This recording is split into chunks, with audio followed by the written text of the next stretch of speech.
गुणरत्न सदावर्ती यांच्या विरोधात मराठा कार्यकर्त्यांनी आता गोंधळ घातल्याचं पाहायला मिळालं। तुळजाभवानीच्या दर्शनासाठी सदावर्ती जात असताना हा प्रकार घडलेला आहे। मराठा कार्यकर्त्यांकडून बुक्का फेकत अडवण्याचा प्रयत्न करण्यात आला। मराठा समाजाविषयी बेताल वक्तव्य करत असल्याचा आरोप मराठा कार्यकर्त्यांनी केला आणि त्यावेळी आपण हे दृश्य काही पाहू शकतोय। गुणरत्न सदावर्ती यांच्या विरोधात मराठा कार्यकर्त्यांनी हा गोंधळ घातला।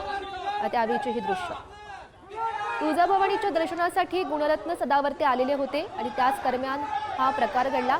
मराठा कार्यकर्त्यांनी त्यांना अडवण्याचा प्रयत्न केला।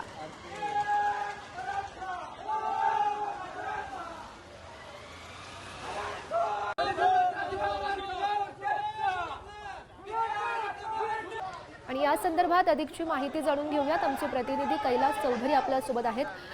कैलास, नेमका हा काय प्रकार आहे आणि सध्याची तिथली परिस्थिती?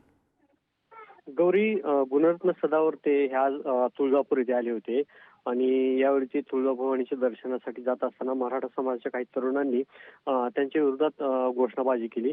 आपल्याला माहितीच आहे की गुणरत्न सदावर्ते आणि मराठा समाज यांच्या मराठा समाजाचे जे आंदोलक आहेत त्यांच्यात नेहमीच वितुष्ट असल्याचं पाहायला मिळतंय आणि यातूनच त्यांनी जी याचिका दाखल केली ती आरक्षण मिळू नये यामुळेच मराठा समाज यांच्यावर नेहमीच चिडून असल्याचं पाहायला मिळतंय आणि त्यामुळेच आज मराठा समाजाच्या काही तरुणांनी त्यांच्या विरोधात त्यांच्या अंगावरती बुक्का फेकून त्यांचा निषेध व्यक्त करत त्यांच्या विरोधात घोषणाबाजी गौरी।